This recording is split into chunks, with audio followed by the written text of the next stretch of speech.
Welcome into the Where You're Going podcast. I'm your host, John Little. Great to have you along for another week. We are just coming off of a 3-episode mini-series on forgiveness.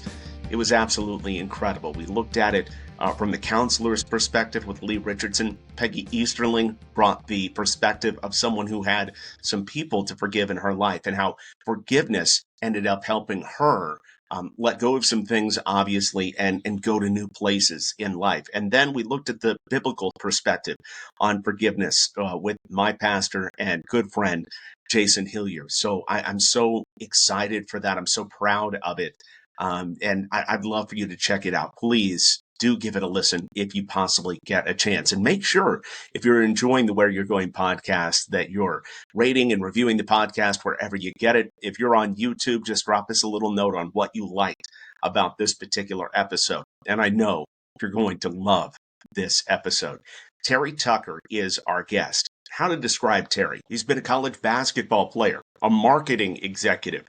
He's worked in the corporate headquarters at Wendy's. He's also been a business owner and a SWAT hostage negotiator, of all things, a high school basketball coach as well. And he is a cancer warrior, battling 11 years with a very rare form of cancer.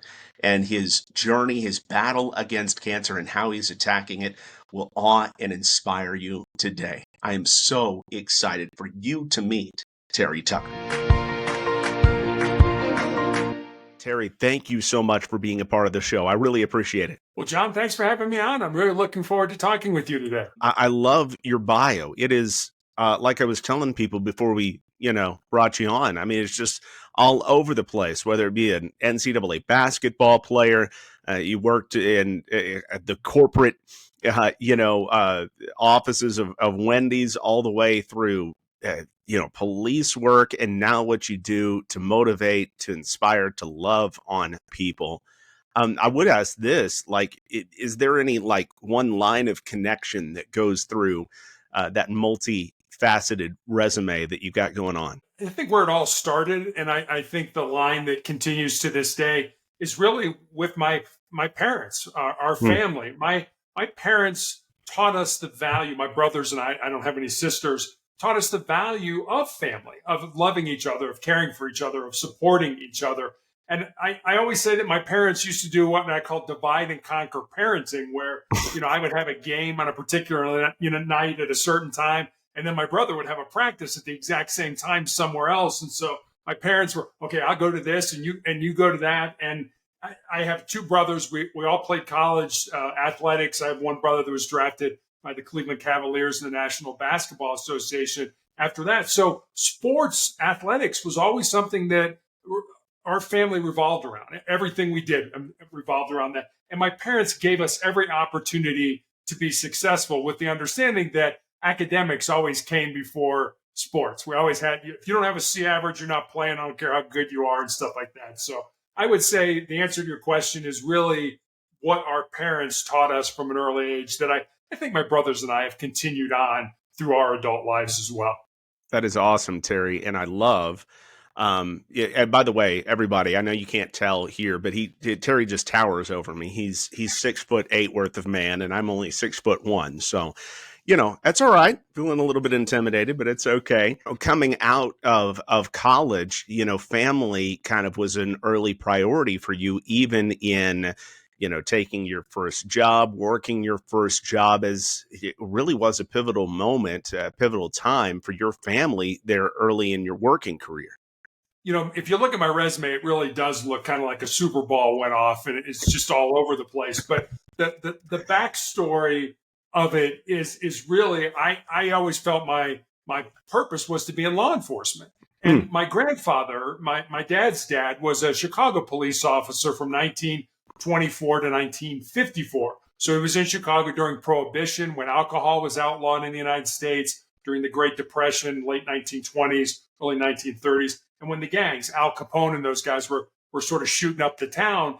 And He was actually shot in the line of duty with his own gun. It was not a serious injury, but my dad always remembered the stories. My dad was an infant at the time, of that knock on the door, Mrs. Tucker, grab your son, come with us. Your husband's been shot. So when I expressed this great interest in, hey, I'm going to follow in Papa George's footsteps, my dad was, oh, no, no, no, no. You're going to college. You're going to major in business, going to get out, get married, get a great job, and have 2.4 kids with your wife. But that's the life my father wanted me to lead. That wasn't the life I felt my purpose was. So when I graduated from college, my father and my grandmother were both dying of different forms of cancer. So I had a choice. I could have said, sorry, Dad, I'm going to go blaze my own trail and do what I want to do. Or out of love and respect for you, I will do what you want me to do, which is go into business. And that's exactly what I did. And I sort of joke, I did what every good son did. I waited till my father passed away, and then I followed my own dreams of getting into law enforcement. And I was an old guy. I was a 37-year-old rookie police officer, which Wow. by most accounts is pretty old to be getting into that line of work. I know I took a whole lot more Tylenol in the police academy than my counterparts. So. Well, we can imagine what the downside of that was, but what's the upside of being a little bit older as you enter the force? Yeah, I had some life experience, and I think that was incredibly important. I was able to talk to people, and even now, I know law enforcement isn't a very desirable career today, but every now and then somebody will reach out and say, what do you recommend I do to be successful in that job? And I always tell them, put your devices down. Go out on the street and talk to the homeless guy. Go out to the penthouse and talk to that guy. Because if you can talk to people, you can be successful as a cop. If you have a hard time asking questions and trying to get to the root cause, because in law enforcement, everybody lies to you. They always want you to believe their story so that you take the other person to jail. But if you can't talk to people, you're going to be incredibly frustrated in that line of work. But the point is, I think, Terry, is connection. If you want to have an impact in that job, it's connection in some way. It absolutely is. And that was always something I remembered through my law enforcement career, is that, I may stop you for running a red light or show up on your porch for, somebody called for a fight or a domestic run. And for me, it may have been the third traffic stop of the day. For you, it was the scariest thing that's happened to you all year. And you kept that. I mean, obviously we had to be safe and things like that, but you understood that there was a certain amount of authority that came with the uniform and things like that. And you wanted to treat people like people. And, if you were good at what you did, a lot of times you could turn no people into yes people. But there were also cops that were not good at their job that turned yes people into no people. So it was absolutely making that connection, especially with younger people, especially with kids and things like that. I remember, I started out playing basketball in the summers in what was called PAL, the Police Athletic League, against people that were much older than I was and much better than I was. But boy, it certainly gave me an opportunity to hone my game and get better by playing against better competition. Oh, no doubt about that. And, you made a huge impact as well as a SWAT team hostage negotiator. What got you interested in that? Was it just natural for you? How does that happen? Yeah, usually your next door neighbor is not a SWAT negotiator. So, exactly. In most law enforcement agencies, SWAT are usually the best officers with the best training and the best equipment. So it kind of went along with, I wanted to be part of the best. And so when they had an opening on the negotiating team, for those who don't know how SWAT is usually set up, there's usually the tactical teams, which are the men and women with all the toys and the guns and things like that. And then there are the negotiators. And we used to sort of have this running joke that if we did our job, you didn't get to use any of your toys and things like that when we did that. So when there was an opening on the negotiators, I put in for it. And I had to do, a physical fitness requirement, run a mile, do push-ups and sit-ups, had to meet with the psychologist, had to take psychological exams, meet with the command staff, and then ultimately meet with the current negotiators. And it was one of those things where it was, everybody had to give you the thumbs up. If one person on the team said, I worked with Terry before, I didn't really like him, you didn't get on. And so I was fortunate enough to go through all that and have the opportunity to have everybody give me the thumbs up and join the team and realize just how, and I've been a cop for 5-6 years by this time. So I had a little bit of experience underneath my belt, but I'll never forget the very first time I negotiated in a scenario base. We trained doing scenarios, worked with psychologists. It was a very simple scenario. somebody took a hostage. There was a hostage and a hostage taker behind a locked door. I spent the entire time talking to the hostage. And, afterwards, the debrief is like, you kind of understand that you need to deal with the person who actually took the hostage, not so much dealing with the hostage. So it was that point where I realized I had a whole lot to learn. So Absolutely. It'll humble you, getting into a new line of work. But but you learned a lot as well, because you started here and you end up here. So what did you learn along the way about what it takes to be a great hostage negotiator? I think the first thing you understand is that you're trying to develop a relationship with an individual you know nothing about, you've never met before in your life. And for any relationship we have, whether it's parent, child, husband, wife, boss, subordinate, the overarching theme of this whole thing is trust. They have to trust you. And one of the things we did, and people were kind of surprised at this, we never lied to a hostage taker or to somebody that was barricaded.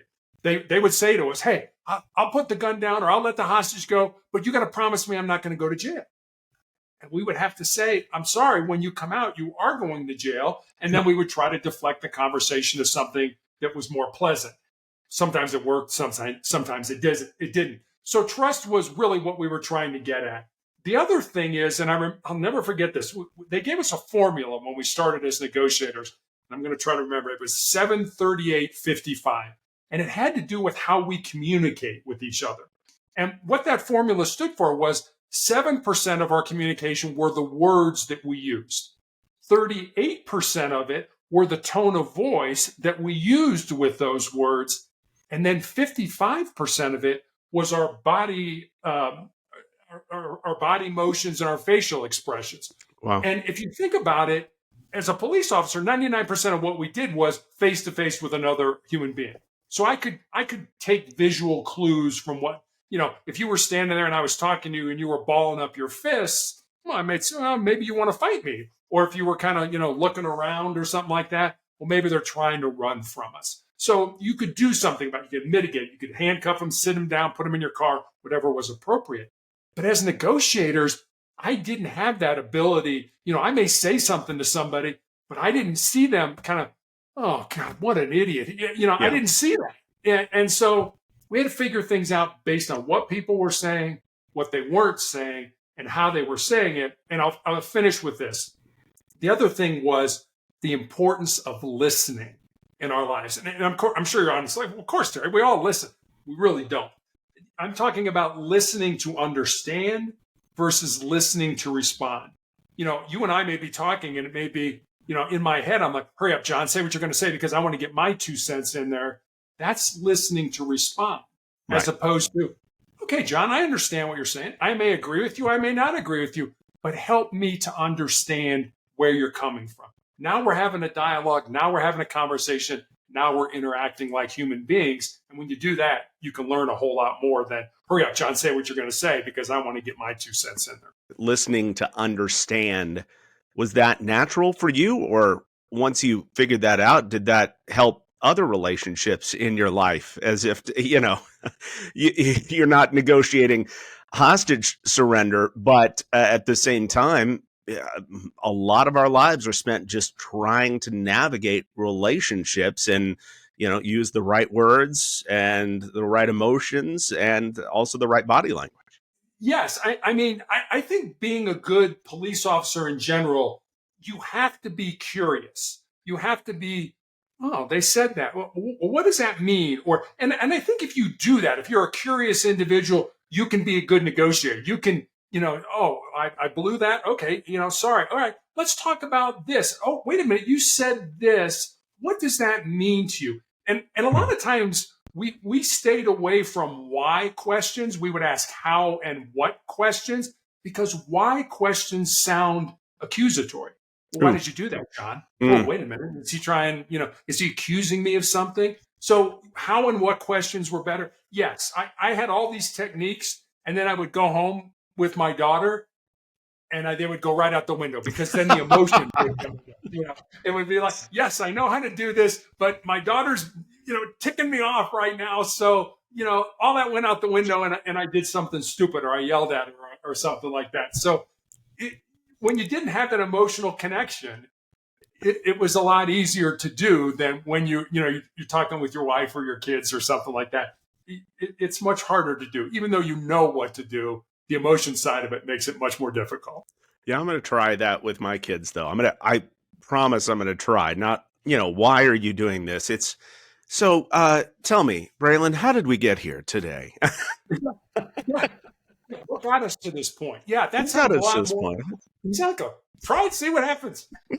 We'll see. We'll see. But what an incredible journey for you. And obviously, you learned a lot through all of that.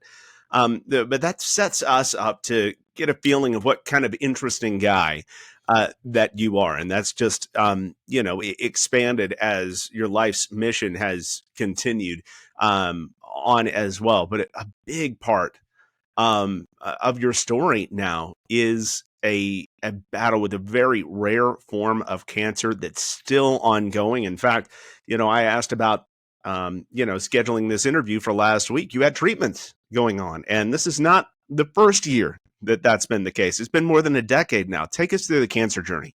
Yeah, so 2012, I had a school security consulting business, and I was also coaching girls high school basketball when we lived in Houston.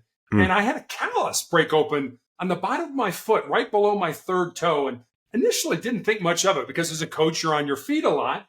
But after a few weeks of it not healing, I went to see a podiatrist, a foot doctor friend of mine. And he took an x-ray and he said, Terry, I think you have a cyst in there and I can cut it out. And he did. And he showed it to me. It's just a little gelatin sac with some white fat in it, no dark spots, no blood, nothing that gave either one of us any concern at all. But fortunately or unfortunately, sends it off to pathology to have it looked at. And then 2 weeks later, I received a call from him that we all dread. And the more difficulty he's having explaining to me what's going on, the more frightened I am becoming. Until finally he just lays it out for me. He said, Terry, I've been a doctor for 25 years.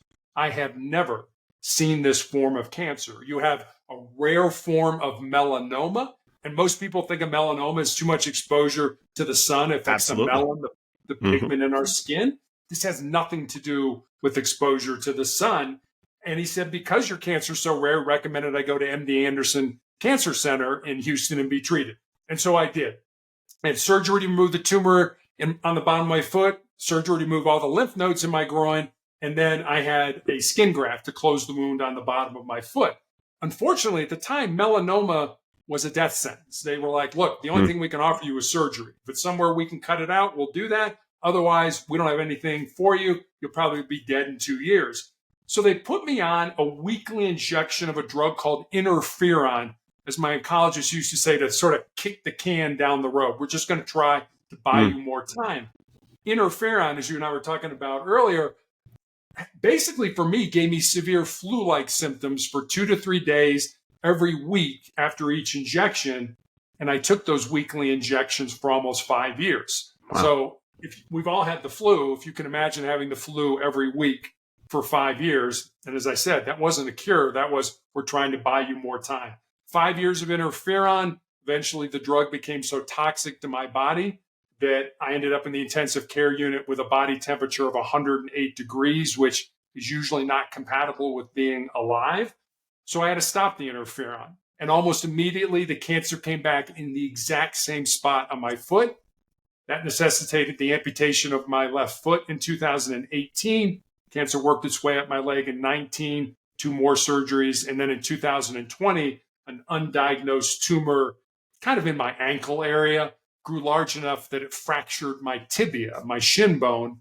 And my only recourse right in the middle of the pandemic was to have my left leg amputated above the knee. And I also found out I had tumors in my lungs, which, as you indicated, I'm still in treatment for and have been in treatment for those tumors for the last 3 years now. Wow. Just incredible. And, for some people, they're hearing, bad break after bad break. And no doubt, this is not optimal, right? We could also look at it as, oh my gosh, you were maybe 2 years and now you're 11 years out. So let's start there. Why are you still alive today, do you feel? God's grace, in all honesty. I look back on, yes, you probably lived 2 years. If you get a miracle, you'll live 5 years is what I was told. Okay. I'm still here.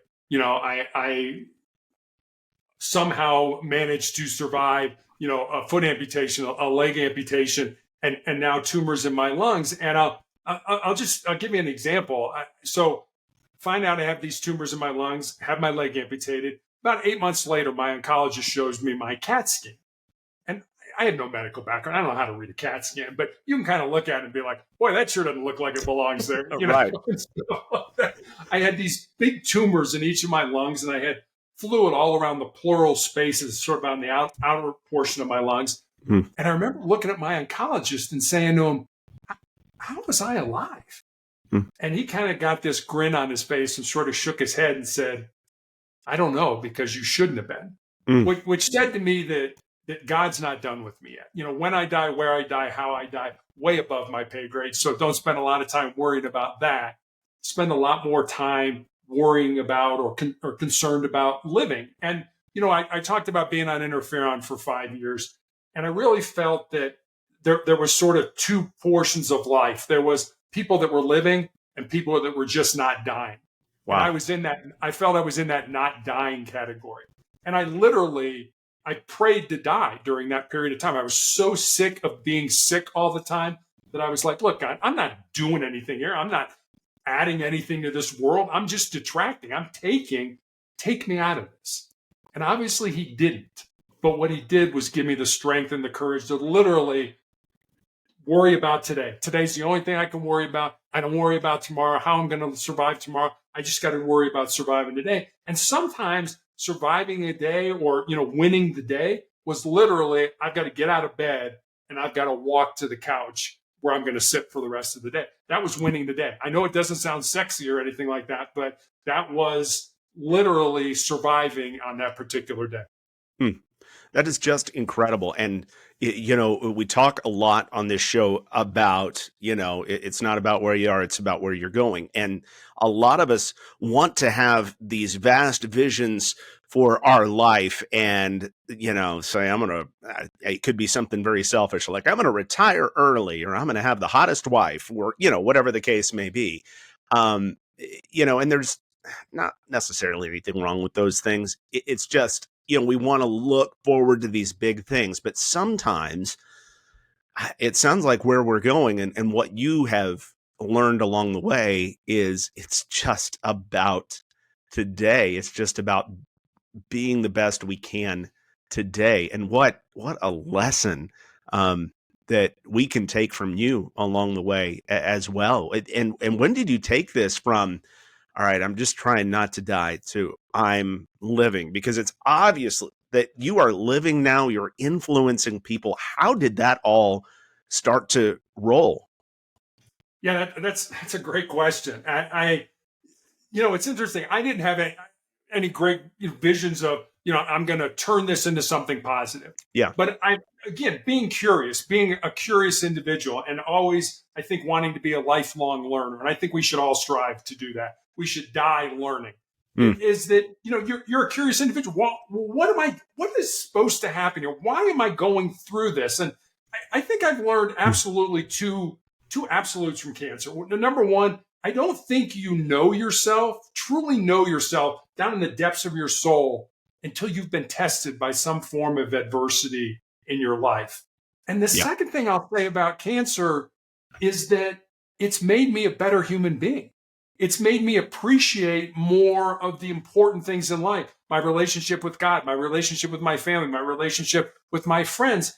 And, not always, but a lot of times I'll talk about on podcasts, we seem to think that we are all born empty. And that when we get out of school and we kind of get into life, that our job is to fill ourselves up. I've got to get a great education, great job, a lot of money, great car, good looking wife, great kids. We fill ourselves up, and that's going to make us happy. That's going to make us fulfilled. And what I found is it's just the opposite. We're not born empty. We're born full with everything we need to be successful in life already inside us. All we need to do is find it, pull it out, and use it for our benefit. So it's not about what we get. It's about what we give. And our job should be to empty ourselves out. Our life should be about emptying ourselves out with our unique gifts and talents, certainly for our benefit, but also for the benefit of our families and our friends and our community and things like that. And that's what I found fulfillment in. I'm not making any money. I haven't worked in 11 years. I'm not making any money. I've been on 600 podcasts, never been paid a dime to do that. Lost money when I wrote my book, but it was something I was supposed to do. I remember people were saying, Terry, you should write a book. You should write a book. You should write a book. I'm like, I'm not writing a book. I'm just some dumb jock. What do you mean write a book? But enough people started to say I should write a book. There's sort of that old joke that says when we talk to God, it's called prayer. When God talks to us, it's called schizophrenia. So God has never talked to me. God has never said, Terry, I want you to write a book. But I think what God did was put people in my path and put enough of them in my path that it was like, hey, Terry, I'm telling you to write a book. Again, free will, free choice on our part. You can say no. You can say, no, God, I don't want to write a book. I want to go do my own thing over here. But I think I was smart enough to sort of buck up when that happened and be like, I had to pay attention to this. And I always say about my book, I wrote it, but it was inspired by something much bigger than me. That's so good. So good. Terry, I've got to go back to the concept that, we're not trying to fill ourselves up as we go along. Well, some of us are, and me included. I've been guilty of that, I think. We're supposed to give away. We've got everything we need and we want to give it away. I go back to a conversation that I had with a really good friend of mine. I was going through a tough mental period, and she was like, John, the problem kind of is that you think there's something wrong with you. And I'm still kind of working through this, Terry, and maybe it's our awakening to more mental health stuff. We want good mental health. I'm not speaking against having good mental health, but awakening to, we've got this deficit here and we had this trauma from our past and this grief thing that we've got to get through. And we think we've got to fix all this stuff in order to be worthy to give something away to people. And I am speaking to myself right now. That is just not the case. And I know you would agree. Oh, I absolutely agree. It seems like, we want everything lined up. I remember hearing Jesse Itzler, who used to be the owner of the Atlanta Hawks, the National Basketball Association. He's married to Sarah Blakely, and Sarah Blakely started a company called Spanx. And Itzler which is a woman's undergarment company. Itzler was talking about when she started that company. He said if she would have waited until everything was perfect, until she had all the financing and all the marketing and all the distribution and all the manufacturing in place, he said, I guarantee you somebody else would have come up with that idea and run with it. He's like, there's nothing you can do about the past other than to learn from it. You can beat yourself up. I mean, I'm Catholic. We own guilt. So, we own it. And so, there's nothing I can do about the things that I've done in the past that were selfish that hurt other people other than learn from them. But I can start from today and make changes in my life the way I want those things to be and move forward. And I think that's really where we are. Viktor Frankl, the concentration camp survivor during World War II, went on to be a psychologist. He said, we have a moral obligation to find our purpose in life and live it. And I think where he missed the boat on that, I'm nobody. This guy is like very famous. I think where he missed the point on that is find our purpose. Purpose isn't singular. And I don't think that's the case. I look back on my life and say, okay, when I was young, I felt my purpose was athletics, to play sports. And then as an adult, to be in law enforcement. That was another purpose. And now, in all honesty, as I'm probably coming towards the end of my life, my purpose has changed again to put as much goodness, positivity, love, motivation back into the world. So I think your purpose can change over life. You can have multiple purposes. And the last thing I'll say about this is it would be great if our purpose aligned with our job or our occupation, but it doesn't have to. Your job could be over here. It's what you do to pay the bills, but your purpose is to be a podcast host, to be a writer, to be an activist, whatever it is you feel in your heart. And I always say this, especially when I talk to young people, there's something in your heart, something in your soul that you believe you're supposed to do, but it scares you. Go ahead and do it. Because at the end of your life, the things you're going to regret are not going to be the things you did. They're going to be the things you didn't do. And by then it's going to be too late to go back and do them. So lean into that. Lean into, all right, when that gets brought up in my mind, I feel pretty anxious. Lean into the anxiety in most cases. All right, that's really challenging me. And I'm going to be thinking about that for the rest of the week. I really appreciate that. I don't think you have any problem with this. I am going to call myself out and say I've got an issue with it. So I'm going to pull up a chair and I'm going to ask Terry for some advice here. I really do want to put good into the world, exactly like you're saying. That definitely is something that I want to do. But how do I know when I'm truly doing it for other people or if I'm doing it for me to be like, hey, look over here. I want significance. I want to help. How do I check my heart on that? How do I make sure that, my heart's in the right space? That's a great question. I would certainly say pray about it. I mean, every morning when I get out of bed, I always hand my life over to Jesus. Jesus, you take care of it. And the other thing I ask is, you show me where you want me to go today. Not 10 years from now, not 5. I don't even know if I'll be here 10 years from now or 5 years from now. But what do you want me to do today to better people, to better your cause and things like that? And that's how I start my day. Before my feet hit, sorry, I only have one foot. Well, my foot hits the floor, so you've been sitting on that one. Amputation joke. So it's like, before my foot hits the floor, I'm asking for help because I know as an individual, I am weak. And yes, I'm certainly at a point where, like you and like any of us, we want to be successful in life. We want people to say, look at Terry or look at John and things like that. But it's not about that. I mean, 50 years from now, 100 years from now, nobody's going to even know we were here. And that's okay. That's okay. So I guess I would start with that.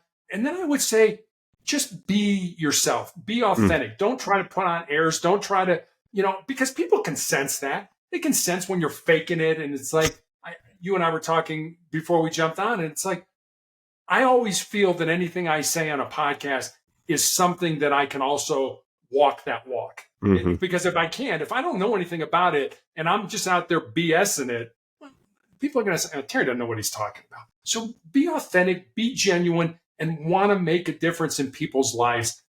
I don't think there's any magic formula. I think you know what's in your heart. Follow that. We have to keep an open mind. Keep an open heart. Keep an open heart that you want to give peace and love and goodness to other people. And if you do that, I don't think you can go wrong. I love that. I really appreciate it. You are, you just have been for 11 years in a physical sickness going through cancer. Others of us, have battled depression or anxiety, a mental sickness, and we know the toll that can take, the lives that it can take. And so even if you don't have cancer right now, or even if you don't have a terminal illness, so to speak, I still want you to listen up because I think that Terry's got a lot for us. Terry, you've got these 4 truths, focusing on the healthy aspects of being sick. And I'd love for you to take us through those because I know we can all pick up something from them. Sure. So the 4 truths, I call them my 4 truths. I mean, they're not mine. I don't own them. I don't have copyrighted or anything like that. I think truths are timeless. They're eternal. They're not something that somebody can possess. But these are things that I've come to understand over these last 11 years. And I'll give them to you. I have them on a Post-it note here in my office. So I see them multiple times during the day, and they constantly get reinforced in my mind. And they're only one sentence each. So the first one is this: control your mind, or your mind is going to control you. The second one is embrace the pain and the difficulty that we all experience in life, and use that pain and difficulty to make you stronger and more resilient. The third one I look at kind of as a legacy type of truth. And it's this: what you leave behind is what you weave in the hearts of other people. And then the fourth one I think is pretty self-explanatory. As long as you don't quit, you can never be defeated. And I look at those 4 truths, and I call them a lot of times sort of the bedrock of my soul. I think they're just a good place to try to start to build a quality life off of. I love that. Were you always able to control your mind so it didn't control you, especially when I think back to early in your cancer fight, and especially when you're going through those weekly battles with these flu-like symptoms. And like you said earlier, you were just like, God, I'm good. You can just take me. How did you grow in that over time? Yeah, it's sort of been a compilation of my life. When I was in high school, I had 3 knee surgeries. And, Wow. I remember when I went back playing basketball after that, it was, my brain was putting all kinds of negative thoughts into my mind. Like, oh, you're probably a step slower and college coaches aren't going to be interested in recruiting you. I remember thinking, wait a minute, I'm still playing at an elite level and coaches are still reaching out about the possibility of playing for their college or university. I learned early on that I needed to control the narrative that was going on in my mind. We all talk to ourselves, whether we like to believe it or not. We all talk to ourselves. And I remember when I went to college at the Citadel, which is a military college in South Carolina. And one year we had a president by the name of James Stockdale. For your audience that might be a little older, Admiral Stockdale was Ross Perot's running mate when Ross Perot ran for president of the United Oh, States. that's right. Back in I was very 1980. young. I was very young, Yeah. but yeah. I was very young as well. Yeah, exactly. Yeah. But the interesting thing about Stockdale is he was a prisoner of war during the Vietnam conflict. Mm. Spent 8 years basically being tortured, beaten, and everything. For his actions as a prisoner of war, he was given our nation's highest military award, the Medal of Honor. Now, I didn't have a lot of interaction with Admiral Stockdale. I was a cadet. He was the president of the school. But I remember being at an event one time where somebody asked him, who survived that brutality, that torture, that abuse? And he said, let me tell you who didn't survive. He said it wasn't the big, strong, tough guys that thought that they could handle any kind of abuse or torture. He said the other group that didn't survive, and this kind of surprised me, he said were the optimists. These were people that thought they would be rescued or let go by Thanksgiving or Christmas or Easter, and Thanksgiving and Christmas and Easter would come and go, and they wouldn't be released, and they died of a broken heart. He said the people that survived were the people that understood what they could control, which he said, according to Stockdale, was basically the thoughts in our mind and the breathing in our lungs. Everything else was at the discretion of the enemy, and controlled it. And I think that's why we try to control so many things in our lives that are outside our purview, that we have absolutely no way to control. And that brings in all that mental issues, all that anxiety, all that frustration. I think that's a good point to remember. Understand what you can control in your life and control that, and let the rest of the stuff just fall away. Mm. That's just wonderful. And it takes me back to a couple episodes ago when we had Peggy Easterling on. If you guys want to go back and listen to that, and she hands her people this card basically with thought written out in Scrabble letters. Are you going to take this thought? Are you going to, is this a good thought? Is this something you want to hold on to? Are you going to toss it away? So I really appreciate you thinking about the quality of our thoughts. That can mean the difference between death and life. That's amazing. Embracing the pain. We hear a lot of people say that, especially young people these days, but probably all of us, we're weak in a way. I was just talking about embracing emotional pain with somebody today, and how God can grow us through that when we don't lean away from it, when we lean into it. What have you learned about embracing pain? Yeah, I mean, our brains, they're hardwired to avoid pain and discomfort and to seek pleasure. The problem with that is, the only way we're going to grow, the only way we're going to improve, the only way we're going to get better is if we step outside those comfort zones and we do things that make us uncomfortable.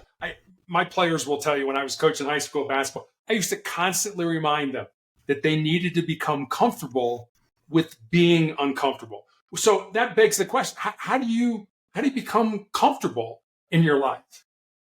You do uncomfortable things. And I recommend this. I try to do this every single day of my life.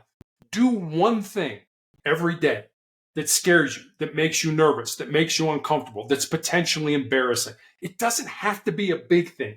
But if you do those small things every day, when the big disasters in life hit us, and they hit all of us, we lose somebody who's close to us, we get let go from our job, find out we have a chronic or a terminal illness, you'll be so much more resilient to handle that pain when it presents itself. But people don't want to do that. They don't want to do the uncomfortable things.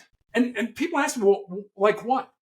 Do you want to clean the house today? No, I don't want to clean the house. Clean the house. Do you want to study for that test? I really don't want to study. I want to watch TV. Study for the test. Do you want to get up early and go to the gym? Not really. Get up early and go to the gym. Do the things every day that present themselves in our lives that you don't want to do. That's how you callous your mind. That's how you get your mind ready for when the big disasters in life hit us. I'm gonna date myself now, John. So 1976, my 16th birthday. It was also the United States' bicentennial celebration. Oh, yeah. There was a U.S. gold medal winning Olympic swimmer by the name of Shirley Babashaw, who had one of the greatest quotes, simplest quotes, but greatest quotes I ever heard. And this is what she said: winners think about what they want to happen. Losers think about what they don't want to happen. So winners can override their negative brains and focus on the things they want to occur, whereas losers can't see the value of pursuing a goal or a dream. Most people will never get to where they want to be in life because they won't stop whining and complaining about where they're at. Very few people take personal responsibility for their own success and happiness. Let's dig into that a little bit. So we're supposed to take personal responsibility for our own success and happiness. I thought it was all about, kind of luck of the draw, or if I win the lottery, or if, my person's in the White House. I thought that's the stuff that determined my success and happiness. I don't think so. I mean, again, you're allowing other people to determine how you feel. You're allowing other people, I always used to say, to rent space in your brain. Why? Especially with young people, because they're so. I read a great book. If I could talk, that would be great. Called "Do Hard Things" by a man by the name of Steve Magnus, and he was at one time the track and field coach for the University of Minnesota. And he cites in his book a study that was done, and I don't remember if it was by a professor or a researcher, but basically it's a very simple study. He put mostly young people into a room, and the only thing in the room was a table and a chair. And he asked them, take all your devices off, leave them outside, go in the room, sit in the chair at the table. The only other thing in that room was a buzzer. And if you pressed the buzzer on the table, you received an electric shock. 68% of the men and 25% of the women shocked themselves, including one man who shocked himself on average every 5 seconds. You've got to be comfortable with you, with the person that you are. And I think the easiest way to do that, and I do this every day, spend 5 or 10 minutes alone with yourself. Not meditating, not praying, just let your mind go wherever it goes. But if you want to be happy in life, you have to be comfortable with you. You can't let somebody else dictate your happiness. And the best way to start that is to just be alone with yourself. And it's okay not to take your devices. Oh my gosh, Sally said she didn't like my hair today, or she didn't like the clothes I was wearing and stuff like that. Who cares? Why are you letting Sally rent space in your brain? So good. If we were talking to my kids right now, why are you letting your sister rent space in your brain right now? And it's so true, man. But it's a lesson we've all got to learn. So thank you for putting it on paper. Like you said, not your truths, but a universal truth that we can really lean into. I want to know what the difference between weaving something in the hearts of other people or just kind of throwing goodness at people that doesn't really stick. What's the difference between that? Because I see a lot of people throwing positivity into the world, and maybe I'm one of those people sometimes that, like we were saying earlier, maybe it rings a little bit hollow. What's the difference between just trying to throw good out there? I mean, again, no bad intentions with it, trying to throw good, and then weaving something into somebody's heart to leave behind. That's an amazing question. I will answer it with one word, and then I'll tell you a story. I'm going to say the one word is service. So most of us know who Mr. Rogers was, who Fred Rogers was. Yeah. So many people grew up with him, including myself, on public television on Mr. Rogers' Neighborhood. When Fred Rogers died in 2003, his family was going through his personal effects, and they found his wallet. And inside his wallet was a scrap piece of paper on which Mr. Rogers had written 4 simple words: life is for service. So I think if your goal in life is to serve other individuals, that's a big difference between, some platitude that you just throw out at somebody without any meaning behind it. I don't want to say something. I don't want to talk the talk if I can't walk the walk. Yeah. And so if I can bring goodness, if I can bring positivity, if I can bring motivation, if I can bring love into your world in a service capacity, I don't want anything back from you. You don't need to give me anything.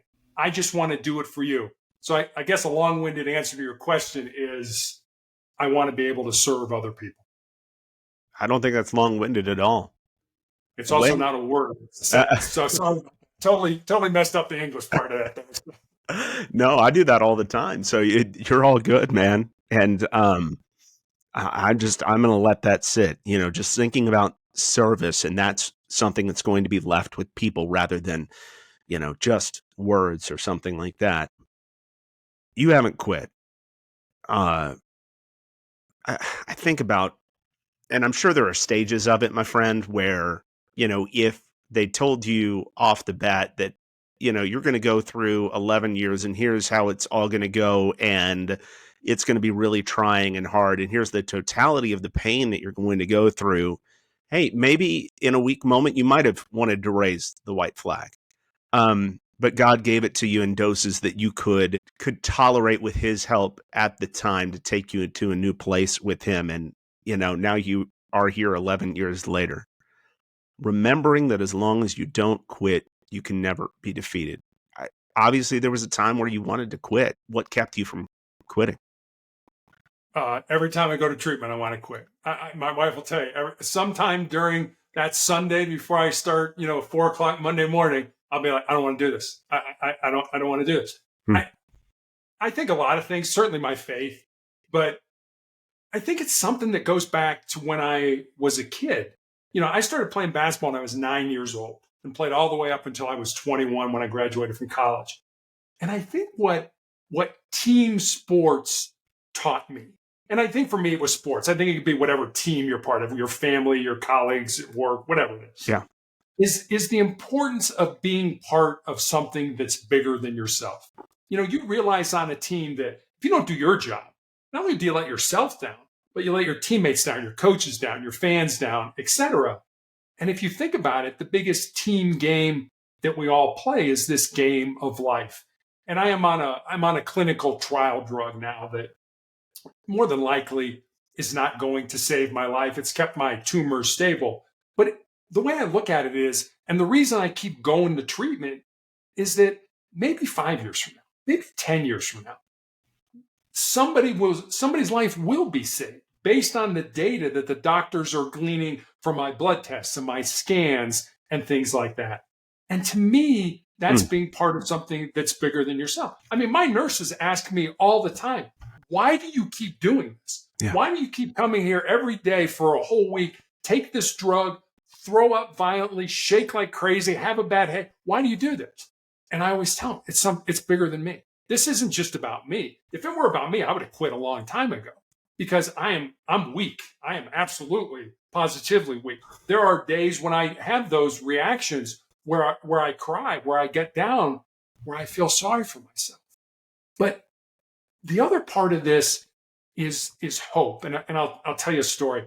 Back in the 1950s, there was a doctor or a professor at the university or at Johns Hopkins University, did a very simple experiment with rats. He took rats and he put them in a tank of water that was over their head. And he wanted to see how long the average rat could tread water. Mm-hmm. And initially, the average rat treaded water for about 15 minutes. And just as those rats were getting ready to sink and drown, he reached in, grabbed them, pulled them out, dried them off, and let them rest for a while. And then he took the exact same rats and he put them back in that exact same tank of water. And the second time around, those rats treaded water on average for 60 hours. Wow. Think about that. First time, 15 minutes. I'm just not going to fail. My business is going to go under. No, I'm going to die. My life is going to be over. Second time, 60 hours, which said to me two things. Number one, the importance of hope in our lives. Maybe not today, maybe not this month, maybe not even this year. But if you keep doing the things you know in your heart you're supposed to do, eventually you'll get to that place. That's whatever you call or however you define success. And the second thing it taught me was just how much more our physical bodies can handle than we ever thought they could. I've got a friend who's a Navy SEAL, and we talk about, he calls me on my off days of treatment, and we talk about, the SEALs have what they call the 40% rule, which basically says that if you're done, if you're at the end of your rope, if you can't go on, you're only at 40% of your maximum. And Wow. you still have another 60% left in reserve to give to yourself. So the next time, like we were just talking, you don't want to go to the gym, you don't want to clean the house, you don't want to study for that test, remember, you've got 60% left in reserve to give to yourself. Oh my gosh. How motivating is that? How great is that? And not only, another thing it got me thinking about, and maybe we'll leave it with this, is that, not only do we have 60% left in reserves, a lot of times, and I know you started with this, we've got people in our lives we can rely on too. You talked about your friend who's a Navy SEAL who's trying to encourage you. You've got family. You've got, most importantly, God as well. And I hope that everybody listening or watching has that group of people around you that you believe in something bigger than yourself, so you know that you've got reserves. But how important have those relationships been when you've wanted to quit, to help you keep going, to give you some of their reserve, so you do feel like you can keep going? I wouldn't be here without them. I mean, faith, family, and friends, I call them my 3 F's. And, you start with God. But, people ask me, when I got cancer, who do you blame? Like, what do you mean, who do I blame? Like, I don't blame anybody. I got cancer. So, well, when they find out I have a faith life, that, well, you must blame God.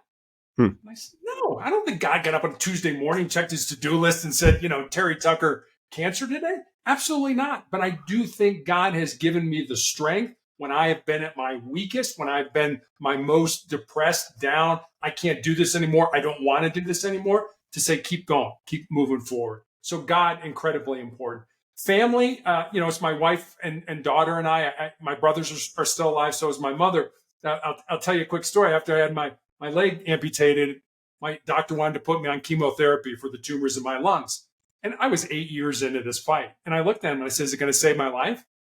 He's like, yeah, probably not, but it might buy you some more time. I said, well, if the outcome's going to be the same, I'm not sure I want to go through all that ugliness and pain, but I'll go home and talk to my family. So I go home and start telling my wife and daughter what's going on. My daughter's immediately, oh, wait, we need a family meeting. I'm like, family meeting? There's 3 of us. It's not like we got a board here or something like that, So we ended up sitting around the kitchen table, my wife, daughter, and I, and individually talking about how we feel about me having chemotherapy.